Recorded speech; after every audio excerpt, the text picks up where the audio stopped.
गांव के एक कोने में एक छोटा सा कच्चा घर था जहां रामू नाम का एक गरीब किसान अपनी पत्नी और दो बच्चों के साथ रहता था।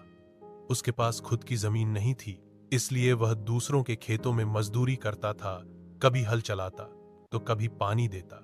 हर सुबह वह अंधेरे में उठकर गांव के बड़े जमींदार के खेत में काम करने चला जाता। दिन भर की कड़ी मेहनत के बाद उसे जो मजदूरी मिलती वो मुश्किल से 2 वक्त की रोटी के लिए काफी होती थी। फिर भी उसके चेहरे पर कभी शिकन नहीं आती। वो हमेशा यही कहता, मेहनत से बड़ा कोई धन नहीं होता।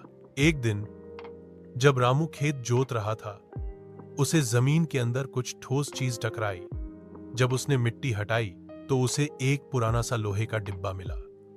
डिब्बा खोलते ही उसकी आंखें फटी की फटी रह गईं। अंदर पुराने जमाने के सोने के सिक्के थे। रामू के मन में एक पल के लिए लालच आया, लेकिन फिर उसने गहरी सांस ली और सोचा, ये धन मेरा नहीं है। उसने डिब्बा जमींदार को लौटा दिया। जमींदार उसकी ईमानदारी से बहुत प्रभावित हुआ। उसने न केवल रामू को डिब्बे में से कुछ सिक्के इनाम में दिए, बल्कि अपने खेत का एक छोटा टुकड़ा भी रामू के नाम कर दिया।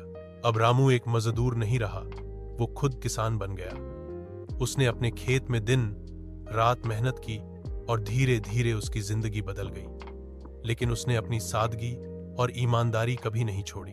आज भी गांव के बच्चे रामू चाचा की कहानी सुनते हैं और सीखते हैं कि ईमानदारी और मेहनत से बड़ी कोई दौलत नहीं होती।